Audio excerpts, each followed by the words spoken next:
All right, how y'all doing? It's that time. Program WMPR. This 601 woman is on the backside of 6 o'clock. Every Thursday comes your way from 6 o'clock to 6:30. Reliable representation with your host, Representative 66, Avery Nelson. It's now time to go to Studio B. Representative Avery Nelson. All right. Good evening, everybody out there in Hinds County, District 66, and surrounding areas. Y'all know what time it is. It is now time for none other than a reliable representation talk show. Now, my co-host will be here in just a moment. She out handling some business, so she asked me if I could hold it down for her. So I'm gonna try to hold it in the road until she gets here. Now we will be having a special guest come on at the tail end of our show. One of the candidates that is running for office for city council in the city of Jackson. So we definitely look forward to their conversation. And y'all, I don't know where to go this evening because it's so much happening all around us. Just within our city, county, state, and country right now. Got so much going on. I was very disheartened. It was disheartening to hear the news about us, losing another president at Jackson State University. For those of you listening, I know y'all are aware that President Thompson he formally resigned from office yesterday after a special meeting was called with the IHL board. Um, don't know what the cause of the resignation. We don't know what's going on. And I've just been asking everybody to please stop with the speculation and just spreading things that we don't know if are confirmed or not. So I'm just asking everybody to just be patient. Pray for our school, pray for our university, pray for the remaining staff, and also pray for the Thompson family because they're going through some things right now as well. I'm pretty sure. One thing that that I really want to put out there and make sure people know, because I started getting calls actually yesterday when it was happening. They saying, "What is it with Jackson State? Why can't y'all get why do y'all keep hiring presidents and then that it's not working out with the presidents that y'all are bringing on?" So I want people to understand the process. So our public universities here in Mississippi, none of them pick the presidents. The president is chosen by the IHL board. That's the Institute of Higher Learning. And so basically they vet the candidates and they send the candidate to the school that they think is fit. And unfortunately, in this instance, over the past 10, 15 years, we've had four presidents that, things did not work out. So what I did do is last night or this morning rather, I sent a letter to the IHL commissioner and basically asking for us to have a seat at the table. And when I say us, I'm talking about Jackson State alumni, possibly Jackson State students, community stakeholders. I understand that the process is and that it's going to come from them, the decision ultimately, but I want them to let us come to the table and make recommendations that they seriously consider. I don't want them to just come and listen to our concerns and then go and do what they want to do. And this is so important because when we talk about not just an HBCU, but when we talk about a university, no university is built the same. We look at Jackson State here. We can go look at Ole Miss, we go to Mississippi State, Delta State, Alcorn Valley. What we're going to see is the culture is different at each university. And let's talk about culture. I'm not talking about race. When I'm talking about culture, I'm just saying just the makeup, the things around it, the communities are different. And so that's why it's important. And this is not only for Jackson State. I think it's important for every single college in the state of Mississippi to have a say-so as to who the president is going to be. Our colleges all have a board of trustees, which conduct the business of the college. In my world, the way it will look is this board of trustees will properly vet candidates, maybe 2-3 candidates. I'm gonna say 3 candidates. They send their recommendation of vetted candidates to the IHL board, and the IHL board pick from those vetted candidates because these people have gone through the rigor and we would know that that they're a fit. but we have to get this right this time. So I'm urging IHL to please strongly consider this. And this is not just for me, other citizens are saying it as well. I saw that Governor Reeves had an article on Governor Reeves where he's calling for transparency within IHL. And he stated, and I quote that, IHL has failed Jackson State University as far as not providing, good candidates for, president. Not, yeah, president. Now, IHL, I want to tell you, they do a great job. So it's nothing I can say bad about IHL. They do a great job advocating for our universities, making sure that they have the proper funding. So we really appreciate all of the hard work, that they're doing over there. However, it's time for some collaboration between IHL and our universities, community colleges, every single thing. We got to make sure that we have all of the people at the table. Because I just, just imagine the feeling of that. You're working there at a college and somebody just get, dropped in, and you have no idea, who this person is. In some cases, it could be a person that has never stepped foot on Jackson State's campus or the college's campus. They don't know the students. They don't know, they don't understand the students. They don't understand the faculty. They don't understand the staff. When Hudson, a former president, when he stepped down, we had Dr. Anthony. She filled in as the interim. How you doing, Ms. Donna Owens? Good evening to you. But Dr. Anthony filled in as the interim while we were, looking for another president. And it was my hopes then that they would make her our full-time president, because she was there for a short amount of time. She wasn't there for a long time, but you just saw another just positive energy all throughout the campus. You saw morale was improved all throughout the campus. And so IHL, yeah, please call Dr. Anthony. I think that she would be a phenomenal president. She's probably the most tenured professor or person that we have at Jackson State University right now. But you could tell that she has a love and a passion for our school. And the next person that leads our school is going to have a love and a passion for our school and have our school's best interest at heart. When we look at what we're trying to do, enrollment is down at Jackson State right now. We have, issues with, with housing, as we don't have enough housing for our students.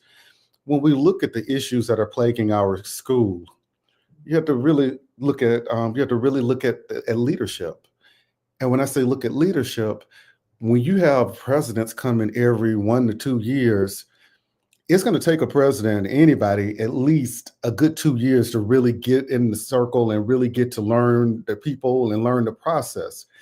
But when you constantly have key people overturning every year, every other year, we're not going to be able to grow and improve our school. Prime example, our colleges come to the legislature and they ask us for appropriations, ask us for funding, ask us for money. Well, it's hard for every other year you have a different president coming up there after, we established a relationship, we built a rapport, we have a track record to see that this president is doing the proper things with the money we appropriated. So we're comfortable with giving more money. But now we get used to one, because we were used to, Dr. Thompson. He was there a lot. I do have to say he was up there advocating for Jackson State all of the time, but we got used to him. So now guess what? We have to get used to somebody else. So relationships are so important. Longevity is important when we're talking about college presidents. We need a president to be there for, for some time to really, rebuild the things that we need to rebuild. Now, don't get me wrong, Jackson State, it is a great college, great programs. I can only say good and positive things about it, but we do have room for improvement just with other places. All right, so everybody, please, if you don't take anything else from what I said, please understand that the choice of presidents that have come through our amazing institution is not at our hands. This is from, IHL, sending us presidents over there. And so y'all feel free, you want to call in, phone number 601-948-5950. We would love to hear from you. Love to hear your feedback as to what we have going on, not only at Jackson State, but just, all around the city. We're getting geared up for a new mayor in the city of Jackson. Now, we don't know who the new mayor is going to be. Very suspenseful right now because we don't know who the new mayor is going to be. So we're just patiently waiting to see, who is going to have the job of running this amazing city. And yeah, we have a caller coming in. Let me see. Hey, caller, you on the air? Hey, thank you for taking my call. I wanted to call in because this topic is actually pretty near and dear to my heart. When this gentleman was selected, from my understanding, he didn't even apply for the job. And all of a sudden, we had a Dr. Thompson. And to me, it was a slap in the face to Dr. Hayes Anthony, and also an insult to the alumni and students of Jackson State University. I don't know what has happened or what has transpired, but IHL needs to realize that the alumni, the students, the faculty need to be involved in this picking process, because they're the people that work, see these people, know these people, and understand, that they understand the culture of Jackson State. Until we can get that control or that power where we're the one, our voices are heard, it's almost like voting. Yes, ma'am. Why would you let someone vote for somebody that you don't know anything about? Now, I may be wrong, but to my understanding, this gentleman never even applied for the job. All of a sudden, we were told they selected him. And how could that be? I mean, I'm sure they have some governing protocols as to how this works. And I don't see how someone that never applied could even get the job. And I'm gonna tell you another thing that it does. It makes the alumni lose its faith in the institution. And a lot of times it makes the alumni not want to, support. And I'm not saying that that's all the time, but it does. It's not a good look, and it's really something that IHL really needs to be held accountable for, and they have failed us. They have absolutely failed us, because there was no way that somebody that didn't apply for the job should have gotten the job. Dr. Lane Hayes Anthony has been there. Absolutely. She's shown she's got loyalty. Her roots are there. She is Jackson State. She sure is. And so for someone not to, for them not to even select her, or she even not to be, you consider somebody that didn't apply for the job, which means you weren't interested in the job. So they handpicked this person. And so there had to be something behind that. But I hope going forward that IHL would do a better job at making sure that they include Jackson State, the faculty, the students, the alumni, yes, ma'am, in the selection of their next president, because they're the ones that have to deal with them, not IHL. Absolutely. So, but anyway, thank you so much for taking my call. Yes, sir. Thank you so much for calling, and thank you for listening. All right, so our caller has had very, very good points. As she stated, it was nobody really knew who Dr. Thompson was when he was selected, and they picked him over the interim president, Dr. Anthony.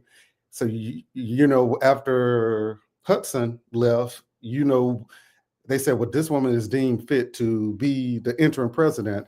But how is it that you don't give strong consideration to her application? Because Dr. Anthony did apply, and how do you not give strong consideration?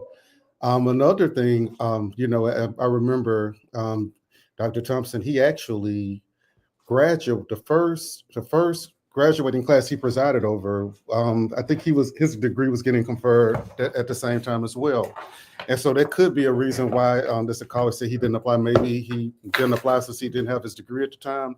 I'm not sure, but like they say, everything is out in the open. So it's getting ready to go. Oh Lord, y'all, guess who done pulled up on me? Miss Brittany Bowman in here. Oh Jesus. He have to say that I was in Kempsey on with your conversation. He needs to teach you all manners. Then she got her blue on today. It's a JSU blue. No, it is JSU blue. My shirt says researchers. That's the department I work in, research. Good. Hey there. Good evening to you, Evangelist Lisa Lawson. It's so good to see you. But back to the things that the caller said. She made a very good point. when you take and you just drop people in this president's seat, that's an insult to the alumni. That gets an alumni discouraged because we feel like our voice is not heard. That's just like you going to church, and when you go to church on Sunday, they pull your preacher out and just put whatever preacher that they want to put in your church. That's not a good system. Now, some denominations do that. Like I know Catholic, the archbishops appoint priests of the church. United Methodists, they send, they appoint, pastors to go to the different churches. But Missionary Baptist, you go in there and you take that pastor away and you put somebody else in there, it's going to be a fight. They're going to be gunshots and pews and everything going to be going on in there. So this is what this is congruent to. This is congruent to somebody coming in, taking your pastor out of your church and just throwing the pastor in and saying, oh, he's the one for the job. And they never even came to church service there. All right. Any follow-up, Mr. Bowman? We're going to move it on. Did you give out any announcements? Did you do the church announcements for today? I didn't, because you just do it so good. Okay, for the church announcements, you all, Supervisor Deborah Butler Dixon is having a town hall community meeting. It's going on as we speak at Black's Chapel Missionary Baptist Church. So if you're in West Jackson, you live in District 3, and you would like to go and hear from some of her speakers, it's going on, I think it's from 6 to 8. I'm not 100, I want to be 100% certain, so let me read the flyer to you. And Evangelist Lawson told me to tell you hello. Hello, Dr. Lawson. How are you? Praying that everything is well on your end. So the meeting is District 3 Community Meeting, May 8th, 2025. Deborah Butler Dixon, Supervisor, District 3. And so she will have Commissioner Willie Simmons there, which is our Transportation Commissioner. Zakiya Summers, which is a representative. Grace Butler Washington, which is a representative. Ward 6 Councilman Vernon Hartley, and Ward 4 Councilman Brian Grizel. The meeting started at 5:30, you all, so they may be still there a little bit. So if you get time or you want to swing by to find out what's going on, if you're a resident of District 3, definitely do that. Also, if you live in District 4, Councilman Grizel has Yard of the Month going on. So if you think that your yard is definitely worthy of an honor, please contact his office. His clerk is Ms. Valerie Brown, and make certain that you submit your pictures and what other information that you all have. So those are my announcements for tonight. All right. Do we have anything else going on? Madam Clerk. Barham doesn't have anything going on. Barham has food truck tomorrow. That's it, y'all. That's it. There we go. That's what I'm talking about. See that I couldn't do it without it. Y'all come on out to Byron Food Truck Friday at Davis Road Park. We kicking off at 5:30. We got about 6 or 7 food trucks coming out there. But come out Davis Road Park tomorrow, 5:30 to maybe 9 o'clock. But please come on out and enjoy the smorgasbord with us tomorrow. I ain't playing with you.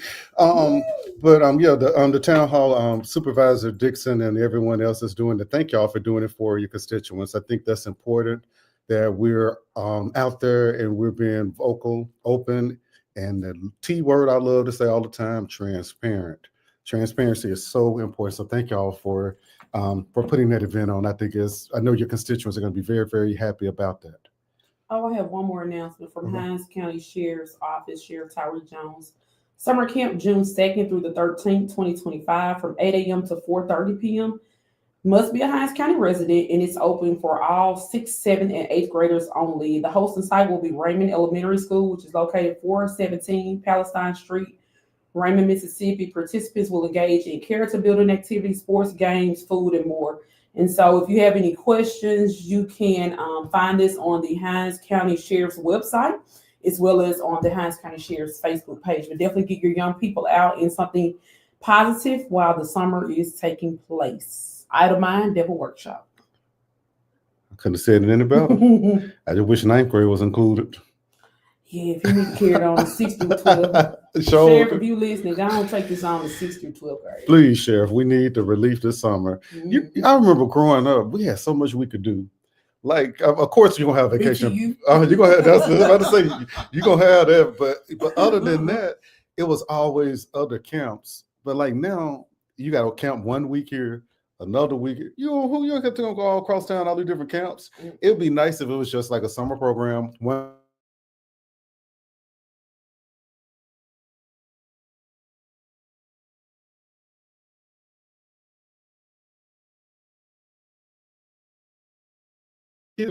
And I think we're back on. The internet flashed out. Also tonight, 7 o'clock, Byram City Hall. They have their Board of Aldermen tonight. I don't know what's on the agenda tonight. I haven't seen the agenda, so you can come on out there. I do have an announcement. Y'all, I got an announcement. Let me get my, I ain't got my glasses. All right, so let me tell y'all, Terry High School's track team is they're 6A champions. All right, Bulldogs. This is the first ever championship that Terry High School has won since it's been in existence. Not in track, just in general. They've never had a championship for baseball, basketball, or anything.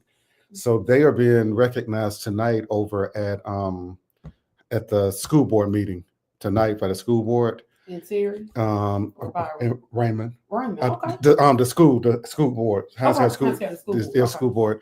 We're gonna get them recognized in Byram as well. Okay. And I was talking to Coach McKee. We're gonna try to see if we can get the city to give us a permit to have a parade for them in Byram one day. Pretty So nice. want to have a parade for them, and then so it's just proud of them. I got the call last night, Coach McKee. He texted like, "I got something to tell you." He sent it to me. I like, that's amazing. And when you know what these young men, I'm excited because I know what they've gone through. They've had issues where they didn't have transportation to get to track meets away from the school. They've had issues where they didn't have food, to take up monies to get food because when the school doesn't feed you on field trips. They had issues where they didn't have enough equipment. Some of them were having to go do what they do and take their equipment off and let a teammate use their equipment. So knowing that these young men have persevered through all of that, when you're going against schools that look like colleges and have all of the skills that shows, it doesn't matter where you come from. Your determination is what is going to make you. So we are proud of them. And okay, Evangelist Lawson said we had Camp Pioneer. You remember that? It's a Camp Pioneer. I guess it's gone. She said past tense, but yeah, we did. So definitely proud of our kids, and we have to make sure that we celebrate our kids at every chance we get, because I'm tired of our kids. Oh, kids are bad. They doing this. They're breaking in. They're doing this and that. But when we have some kids that are doing good things, you don't really hear about it. And so we're proud of Terry High School, and we got the football championship coming soon too. We almost did it like 2-3 years ago. Football, the girls went to the big house last year. Basketball, 2 years in a row. So Raymond goes every year. So thank you, kudos to Coach Tony Tadlock. He makes certain that Raymond boys go to the big house every single year. Well, I'm gonna tell you. Let me rephrase it. No, he don't make sure they go to the big house. He makes sure they win championships because they win. We do. they don't just go. But listen, I just want to get us to the door first. But we go to the big house every year. Look, you sound like they're sitting on the bleachers now. Oh, they don't be sitting. They like know what they're doing down there. I know for a fact they won these past 2 years, and we're on the 4P. Wow, so 4 years in a row. So 4P, straight champions. 4P. So what do they call them when they get 5P? I don't know what they're gonna call, but Coach T gonna come find something to call. But that's good. We have some really, really talented young people, all around. It was something I had to ask you. I forgot what it was now. Jeez. I can't remember. Well, you all don't want to talk about this. I know you all probably been seeing the news circulating all over social media and everything in regards to some issues with the city and the city employees. You all, the best way to fight negativity is with positive. When you fight with negativity, you don't accomplish anything. I get that everybody's frustrated with our current leadership and the current state of our city, but you all, we have to band together. We're better in numbers than we are single and alone. So let's change the narrative and the mindset of how we are addressing these issues. And again, my favorite word of this year has been be an active participant. The active means it's a verb, means you can do something. You're actually doing something. Unfortunately, we're not accepting any anonymous phone calls. So if you want to call in, make certain that your number is showing. So make certain that we are participating in active ways in our communities, in our school board meetings, in our neighborhoods, whatever participation that we can, make certain that we're doing it. And again, the reason why I say we're not accepting anonymous calls, because what I call that is a coward. If you can't call and show your number to state what you have to say, then there's something behind the information that you're trying to provide to us that we need to be very cautious in the validity of it. So just to be, this is not to be derogatory or offensive to anyone. I just prefer that you're going to call in and state anything. Not that we're going to say your name or anything on air, but please make certain that you're calling with your number showing so that we can make certain we address. Anonymous, just, I can't do that. We're not gonna let the negativity in the room. You know, we're talking about good, positive things. And thing is, caller, it's an open phone. Like you can say whatever it is you want to say on here, as long as you say it respectfully. Mm-hmm. So no need to hide. I don't get that. No need to hide. Just call in and don't call from no text app phone number either. Okay, there we go. We got a caller. Hey, caller, you on the air? Representative Nelson, how are you this afternoon? I'm doing great. How are you? Fine, Pastor Jackson. Yes, we've been missing you, Pastor Jackson. Well, man, I was in your town Sunday, and I'll be in Holly Bluff this coming Sunday on Mother's Day. But I want you to know, man, you're doing a tremendous job. And what's that beautiful young lady name working right there with you? Brittany Bowman, and she's skinning and grinning. Thank you. Thank you, Man, Reverend I want to Jackson. let y'all know y'all doing a tremendous job. I was asked about a group of people, when you pick up your trash and so forth, do y'all need bags? Y'all don't ever say what you need. Y'all just say me.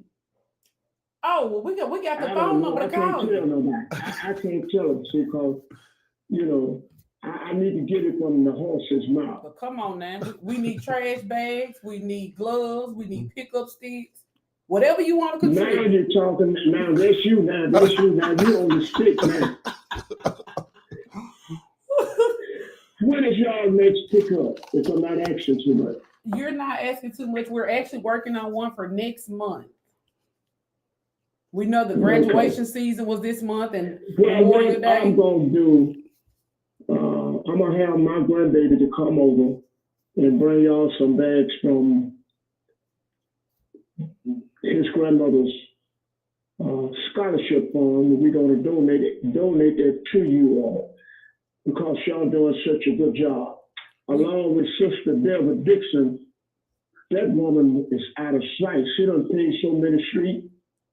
I think I'm in New York City when I go down the street. I hope Supervisor Dixon listening. Deborah done lost her mind on paving the street. She's a trailblazer. I bet she's a Hebrew slave the way she works. She working. And I like that. I like that about Sister Dixon. But my grandson will get in contact with you. He got your all's number. Okay. And we're going to do that. We And whatever I appreciate can it. be to help to you all, let me know. We will. A closed mouth never get fed. Come on now. It sure Talk don't. back to me if you can. You right, Brother Jackson. So we're going to do that to help you all out. And y'all the talk of the town. Well, we try to be in a positive way, though. In a positive way. Yes, It's sir. not what folks say about you, what the Lord knows about. Woo! That's what I'm talking about. It's not what they call you, it's what you answer to. That's it. You were telling it now. You know, if you in your hometown, Sunday, Representative Nelson, there at Calvary Baptist Church where I used to pastor, there was a lady bought 13 books that I have written. Mhm. Books to a certain situation there at the church. And I ain't gonna call no name because I know they listening. And I thanked her up to the highs. Absolutely. Are you there? Yes, sir. We here.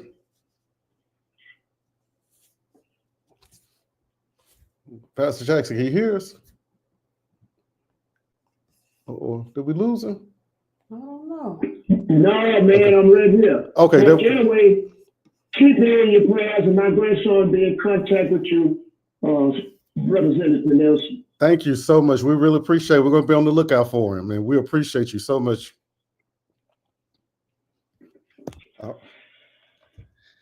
All right, it's always good to hear from Pastor Jackson. He always is Life of the party. the life of the party. And thank you so much, Pastor Jackson, for donating and contributing to our, our cleanup efforts.